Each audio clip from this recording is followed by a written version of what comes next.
Hola, ¿qué tal? Nuevamente, continuando con otro de los temas, pues vamos a ver en este caso la producción de especies menores, de una manera bastante generalizada, pero realmente las especies que estamos más acostumbrados a ver, por un lado como los pollos, las ponedoras o los cerdos, y algunas no tradicionales que también es interesante tener una idea de que también se pueden llevar a cabo. Como siempre, un mensaje, un inicio, en este caso, un mensaje de Albert Einstein. Pues, si mencionamos especies de importancia económica, especies menores de importancia económica, fácilmente encontramos a los porcinos, que básicamente se utilizan o se busca producir carne, producir grasa, la grasa que es utilizada también más que nada para hacer embutidos. Y en este caso, pues la limitante podría ser el área de producción en una primera instancia, pero viendo ya cómo la producción porcina se puede ir adaptando a las condiciones, pues nos damos cuenta de que mecanizando, haciendo un terraplán y estableciendo un buen galpón, pues casi que no necesitamos o que no tenemos un impedimento en cuanto al área para poder producir este tipo de especies. En el caso de los caprinos, pues también de cierta importancia y de relevancia, más que nada para los productores que tienen muchas limitantes económicas, más que nada. Son especies o es una especie que puede producir carne, puede producir leche, puede producir ambas cosas. O se puede obtener estos productos de estos animalitos. Y en este caso, las que pudieran ser limitantes edafoclimáticas para otras especies, para la cabra no lo son tanto. Se adapta bastante bien a suelos rocosos, a una escasez de alimentos y alimentos de relativamente baja calidad. Así que si le damos las condiciones propicias, pues puede llegar a producir cantidades interesantes, ya sea de carne o de leche. En el caso de las aves, estamos acostumbrados a consumir carne blanca, es de menor costo, se puede producir en espacios pequeños relativamente y pues estamos acostumbrados más que nada a las gallinas ponedoras de las cuales obtenemos el huevo y en el caso de los pollos broiler, los pollos de engorde, de donde obtenemos básicamente la carne blanca. Tenemos también la parte de producción de peces, por ejemplo, pero en este caso ya tendríamos que tener unas condiciones específicas, tener agua permanente o un abastecimiento de agua con el que pudiéramos hacer un recambio de agua de los estanques, especies que se adapten a las condiciones en donde estamos, sea frío, sea calor. En el caso de las aves y los pollos, las condiciones se las podemos dar. En el caso de los ovinos, pues también pueden producir carne, lana, leche. Más que nada para la sierra, para las partes muy frías, se buscan especies que produzcan también lana en este caso. Eh, en el caso de los ovinos para trópico o para la parte de la costa, son ovinos que no producen lana, básicamente tienen pelo, un pelo muy corto, que facilita su adaptabilidad a estas condiciones. Nuevamente, en este caso hay que tener en cuenta el manejo. Son especies que no son muy tolerantes a la humedad o al encharcamiento. Y bueno, en este caso las condiciones edafoclimáticas. Vamos a ver un poco de cada una de estas especies muy por encima. En el caso de las aves, hablamos de los pollos de engorde de las ponedoras. Las aves se las clasifica más que nada por estirpes o líneas. Se pueden hacer cruzamientos entre ellas, no hay mayor problema en ese caso, ya que básicamente se ve la parte genética. Tienen 39 pares de cromosomas, básicamente 78 cromosomas. Y sabemos y tenemos conocimiento de que cuando tiene el mismo número de cromosomas, pues va a ser más fácilmente el cruzamiento entre dos razas o razas diferentes que puedan ser de la misma especie. En parte de la historia, pues no está 100% definido el origen en sí de las aves. Hay varias teorías ahí que dicen que la han domesticado, pero en todo caso, donde se estima que ha sido la domesticación de la gallina silvestre fue pues básicamente en la India. Los egipcios domesticaron aves acuáticas y se conoció sobre las gallinas tiempo después. O sea, ellos ya conocían, ya tenían domesticados aves acuáticas para cuando se enteraron que también se podía domesticar la gallina. Las condiciones de Egipto permitió que descubrieran también la incubación artificial, que en este caso era básicamente meter los huevos en un recipiente y dejarlo al clima o dejarlo a la intemperie, donde el calor básicamente hacía el resto. Esta es la evolución que ha tenido los pollos de engorde de 1957 al 2005. Pues vemos básicamente un pollito recién nacido de 34 gramos versus uno de 44. Su desarrollo a los 28 días y básicamente su salida o su faenamiento a los 56 días. Pasamos de casi 1000 gramos en 1957 a 4200 gramos en el año 2005. Y esta es la forma o así es como se ven en los animales actualmente y cómo se veían en ese entonces. Básicamente el pollo engorde es un animal joven, por eso tiene a veces ese comportamiento un poco molestoso, un poco activo, pero vemos que gana peso rápidamente. En cuestión de 60 días tenemos un pollo recién nacido convertido en un pollo ya listo para consumo. ¿Cómo son los galpones de pollos? Pues hay desde los muy sencillos, desde los que tenemos en condiciones de traspatio, hasta unos muy especializados en donde básicamente no se ingresa al galpón, excepto para condiciones o para actividades muy particulares. Tal vez para sacar algún animal muerto, tal vez para hacer algún tipo de manejo, algún tipo de arreglo en el sistema. Pero básicamente tenemos comederos automáticos, bebederos automáticos, por los costados tenemos estas lonas o paredes incluso que permiten sellar por completo el galpón, y al final se suelen encontrar turbinas y al inicio, bueno, unos ventiladores que lo que permiten es mantener una condición aquí dentro del galpón de temperatura estable. Y para eso obviamente está todo computarizado, registrado y se maneja un esquema en donde se mantenga una temperatura estable dependiendo de la edad en que estén los animalitos. Entonces, las luces encendidas, sabemos que en aves más que nada el tema de la luz influye mucho para que sigan consumiendo, para que sigan produciendo. En este caso, pues vemos cómo es el proceso del pollo de engorde, que lleva básicamente de 5 a 7 semanas, dependiendo de las condiciones, dependiendo del mercado, incluso qué tan grandes sean los pollos. En el caso de las ponedoras, pueden tardar un año antes de sacrificarlas. Empiezan a poner a las 20 semanas más o menos y tienen entre 55 y 60 semanas máximo de producción. Entonces, en ocasiones se puede llegar hasta allá, pero hay que hacer un manejo adecuado que permita que las gallinas puedan seguir poniendo. ¿Qué se obtiene al final? Pues básicamente carne blanca cuando se descartan las gallinas y los huevos que ponen a diario. Casi un huevo por día por gallina. Se sabe que los huevos tienen básicamente todos los aminoácidos esenciales, proteínas y vitaminas, excepto la vitamina C. Así que, de hecho, el huevo es una muy buena fuente alimenticia.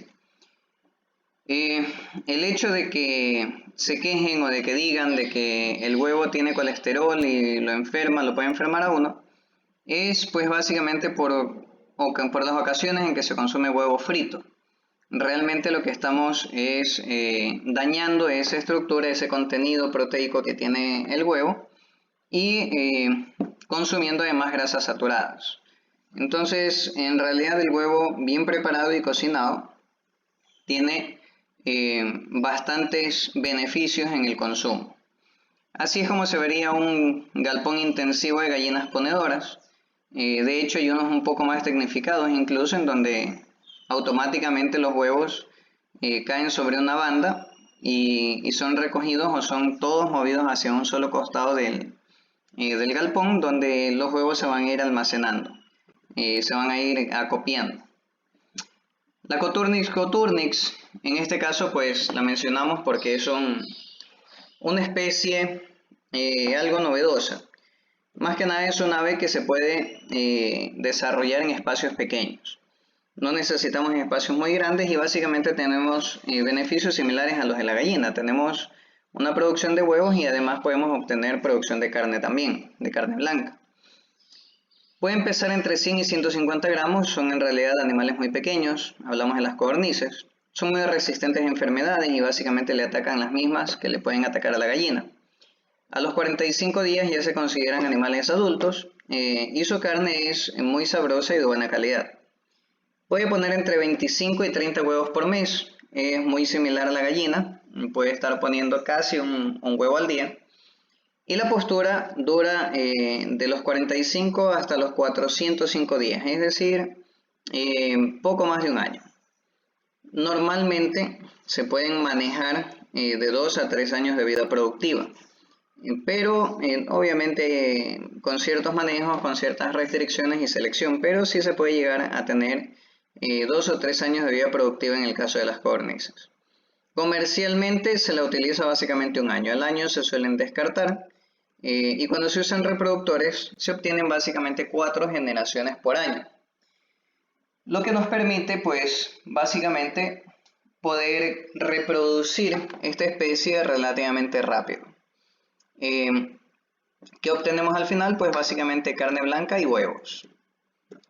Vamos a mencionar también el Struthio camelus, que es básicamente pues el avestruz. El avestruz muchos la comparan con la producción de bovinos. ¿Por qué? Porque un avestruz puede producir básicamente volúmenes o cantidades similares a lo que produce un bovino, hablando de tema de carne. Pero debemos tener claro que el avestruz no es solamente por la carne, las plumas también se utilizan y se comercializan.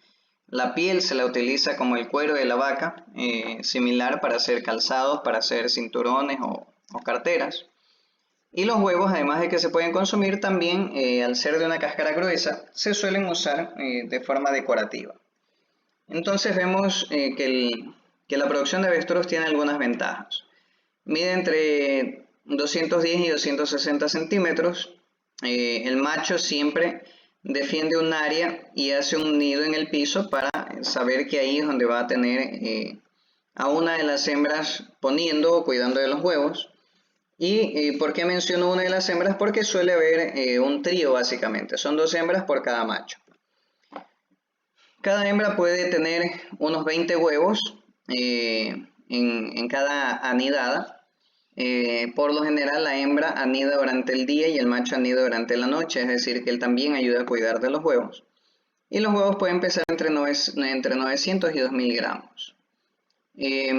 En condiciones normales o en condiciones de acá de Ecuador se han encontrado ya datos, personas que han manejado ya este tipo de producción algunos años, en donde básicamente mencionan un sacrificio entre los 10 y 12 meses de edad. El peso adulto de un avestruz puede llegar a los 130 a 180 kilos y en rendimiento de carne al sacrificio está entre los 30 y 32 kilos, lo que equivale más o menos 47% de su peso vivo. Esto puede ser relativamente bien comparado con los bovinos, que andan por un 50% de rendimiento a canal en relación a su peso vivo. Los machos adultos se consideran cuando ya tienen 3 a 4 años, las hembras cuando tienen de 2 a 3 años.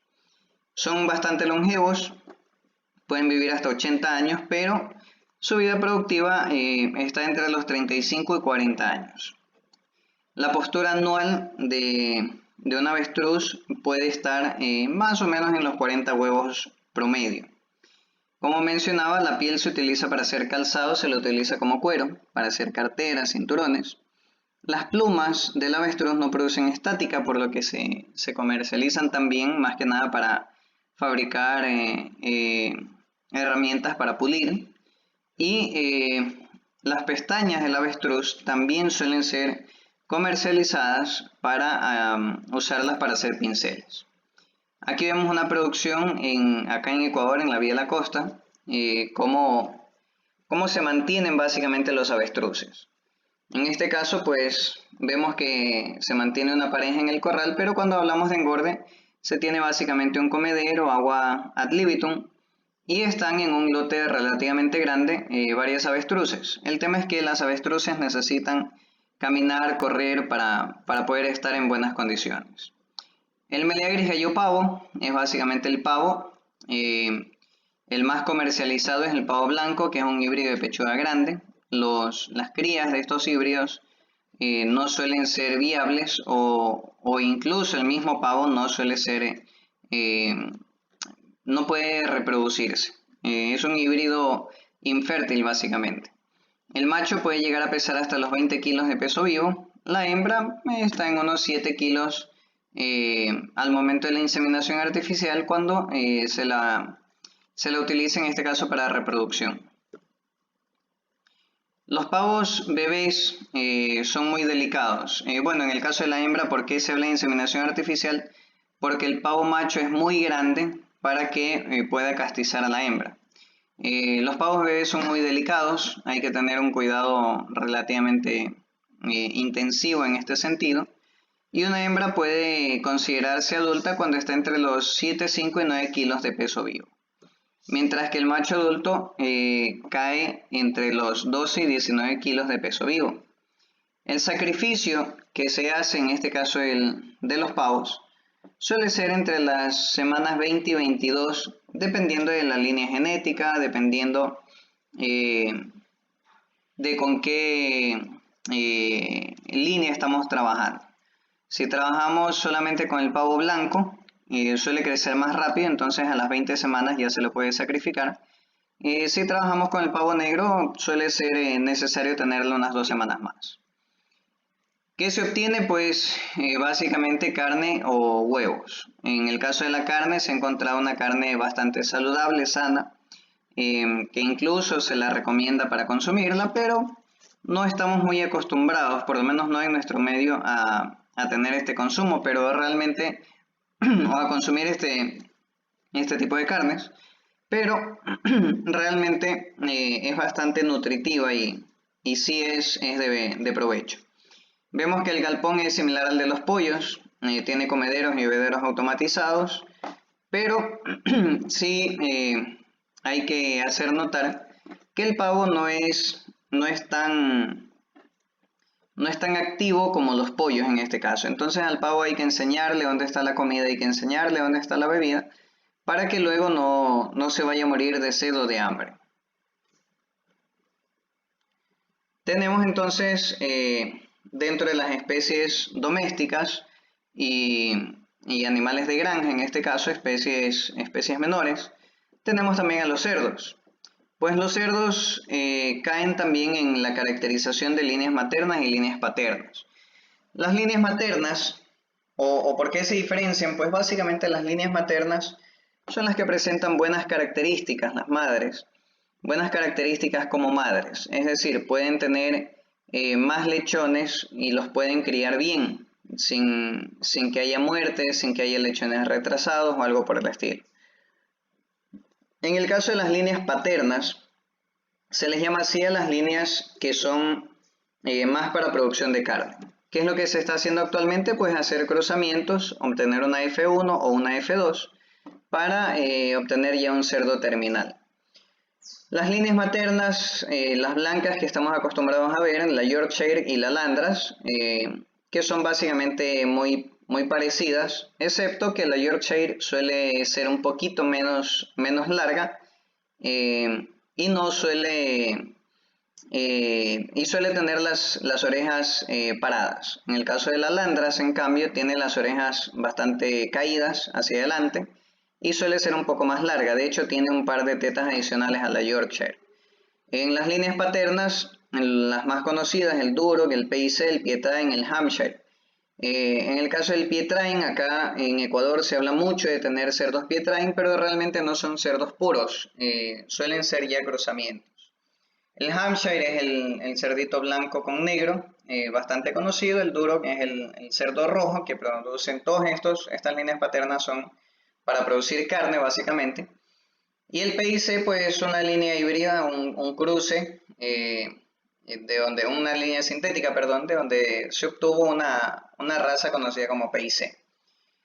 Como decía, pues los cruzamientos nos pueden dar entre líneas maternas y paternas, nos pueden dar un cruce interesante, una F1 interesante que pudiéramos manejar, que tiene un vigor híbrido que nos va a permitir hacer un desarrollo de la piara sin mayor complicación. Pero casi siempre la F2, las hijas o hijos de esta F1, suelen llevarse a término, lo que quiere decir que al final puede ser una línea o un cruzamiento que se usa ya solamente para producir carne. ¿Qué es lo que se espera? Pues básicamente producir carne y algo de grasa. Antes se producía más grasa de la que se produce ahora, o se buscaba producir más grasa en el cerdo de la que se produce actualmente. Aquí vemos una comparación de lo que acabo de mencionar, y pues básicamente era un cerdo por allá de los años 60, donde su proporción corporal era un 50-50, es decir, 50% de grasa y probablemente 50% de musculatura. Antes de eso, el origen se estima que ha venido el cerdo seleccionado o evolucionado el jabalí, donde tiene una proporción corporal 70-30, es decir, que tiene un 70% de grasa. Así que vemos del jabalí pasamos de un 70-30 a un 50-50 y actualmente se manejan líneas de carne, por ejemplo, donde la condición corporal la proporción corporal es 30-70, es decir, que tiene apenas un 30% de grasa. Eso es lo que vemos actualmente, cada vez animales con características más magras, más que nada. Pues vemos que el cerdo en la historia ha evolucionado mucho en los últimos 50 años, y pues hemos pasado de 1960 a tener una gran cantidad de grasa al 2000, en este caso habla del 2012, pero hablamos del 2018. 2019, 2000, que todavía hay datos, en este caso, no hablamos de 2020 porque todavía no tenemos registros el 100% de lo que va del año, de todo el año, así que por lo menos hasta 2018 y 2019 pudiéramos decir que efectivamente caemos en este rango de tener carne más magra, lo que implica tener menos grasa dorsal. Por allá de los años 60 se estimaba tener 6 centímetros de grasa dorsal, mientras que del 2012 para acá solamente se espera tener 1 centímetro de grasa dorsal. En este caso vemos un galpón de destetes, tenemos un piso de plástico con rejillas, básicamente ellos toman agua acá de los chopones, de los bebederos, en esta parte están los comederos. Y cuando es de limpiar, simplemente todo lo que se limpia termina cayendo a la parte de abajo, que es un tipo de cisterna llena de agua. O en ocasiones esto es una cama levantada y por debajo es hueco. Entonces por debajo se puede también lavar y todos esos desechos terminan en una zanja en la parte de atrás, obviamente con una inclinación para poderla sacar del galpón. Como les decía, este es básicamente un galpón de destete. Este es un galpón de engorde. Si vemos el destete, está pues básicamente dentro de una instalación. El galpón de engorde para los cerdos que están ya casi para salir, no necesariamente están ahí, no guardados, digamos. No es indispensable. Los cerdos mayores o más grandes necesitan ya de menos cuidados y de menos calor, más que nada. Más bien necesitan un ambiente fresco. En este caso vemos corrales que son encementados, pero que hacia la parte de atrás del corral hay un piso con rejilla, con la misma intención de que puedan defecar, orinar, y al momento de lavar el corral sea una manera más fácil, más sencilla de entender lo que se está haciendo. Y bueno, en este caso tenemos a los cerdos en engorde parcialmente bajo techo. Se deja una parte abierta donde, como ven, ellos también buscan salir y están un poco en la parte de afuera donde les da el sol. En este caso vemos cerdas gestantes, básicamente están usando también un sistema de camas. Tenemos varios corrales en donde entran las cerdas también y se les hacen algunas aplicaciones en caso de que haga falta. Algún tipo de manejo tal vez. Bueno, en el caso de los ovinos es básicamente la producción de borregos y como mencionaba hace un rato, tenemos también las ovejas o los ovinos tropicalizados. Pues características son de hábito diurno, gregarios, es decir, que andan siempre en grupo, herbívoros. Se suelen adaptar a una sola dieta, pero en realidad pueden comer varios forrajes, pueden comer pasto, pueden comer también hoja ancha. Tienen un excelente olfato. La reproducción se da entre los 6 y 8 meses, donde ya alcanzan su madurez sexual y pueden ya empezar a montar. La gestación dura aproximadamente 5 meses. Se suele hacer un descole para facilitar la monta, pero no es indispensable. La castración y el descole, en caso de que se lo haga, se lo realiza normalmente a las 24 horas de nacido.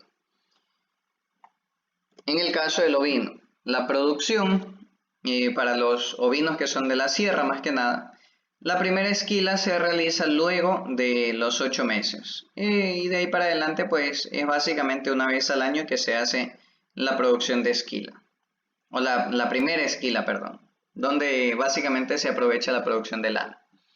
Las razas, pues se estima que hay más de 1000, son muchas, hay razas de lana, razas de carne, razas de leche, razas de pelo, y bueno, pues se pueden clasificar por color, por cola, por altura, por el tipo de lana que producen, etcétera, etcétera.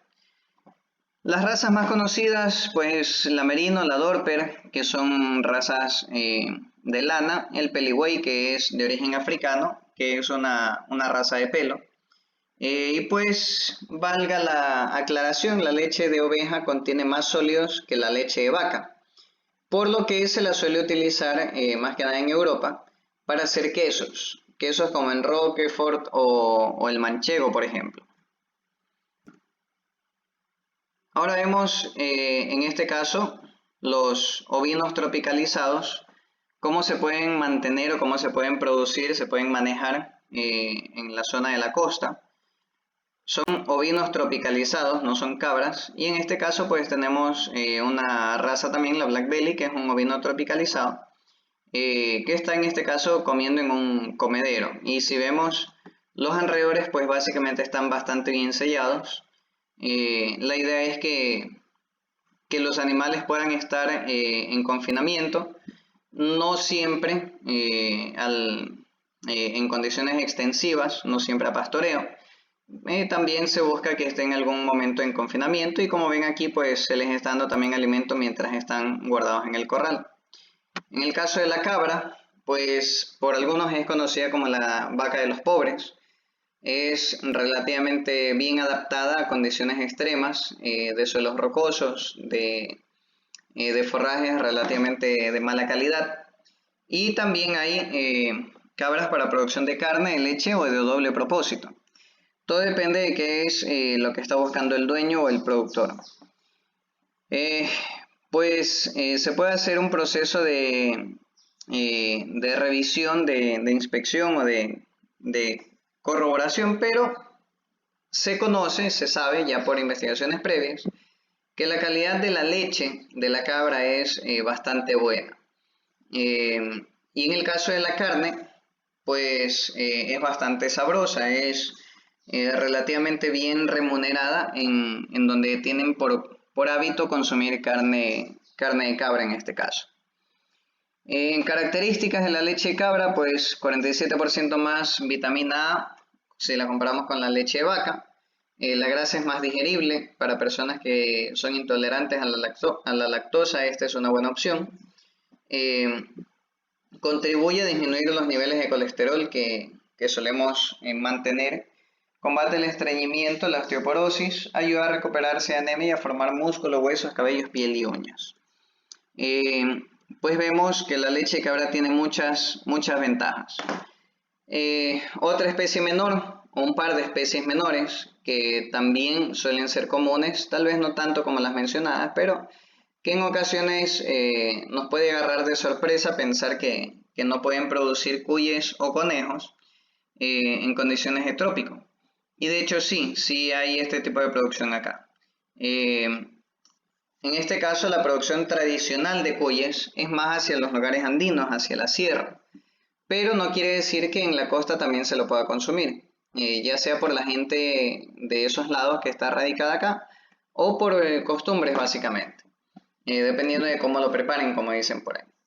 En este caso el cuy se lo utiliza para producir carne básicamente, pero también puede ser para como mascota.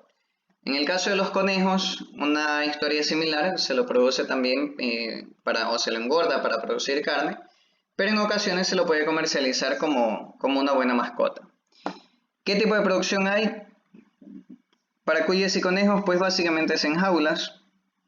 En el caso de los cuyes, si se alimenta con alfalfa, prácticamente le está dando todo lo que requiere el cuy para mantenerse bien, porque incluso obtiene mucho líquido, mucha agua de la misma alfalfa y no tiene que estar yendo al bebedero a conseguir el agua que le falta. ¿Cómo se los puede alimentar? Pues básicamente, como decía, con alfalfa o con restos de verduras, o con verduras tal vez completas, enteras. El balanceado que se utiliza, si se compra balanceado, es similar para cuyes y conejos. No hay una distinción en ese sentido. Aquí vemos la producción de cuyes básicamente en jaula, la producción de conejos en jaula, y vemos como el piso es básicamente algo de paja del mismo alimento que se les da. El ciclo productivo, en el caso del cuy, pues iniciamos con la reproducción. Tenemos un periodo de lactancia que dura entre 15 y 20 días y luego la recría que dura entre 10 y 15 días. Es un proceso relativamente sencillo, no es tan costoso y las inversiones suelen ser relativamente bajas. En este caso, lo interesante de este cuadrito es ver que el cuy, desde que nace hasta que se lo engorda y se lo puede comercializar o consumir, tiene pues básicamente 120 a 130 días de edad. Lo que nos indica que si hacemos un buen manejo podemos tener poco más de 2 partos por cuy por año, en este caso de tandas de producción de cuy por año. Un mensajito como siempre para reflexionar antes de terminar y pues muchas gracias por su atención, por haber visto este video. Espero que les sea de utilidad.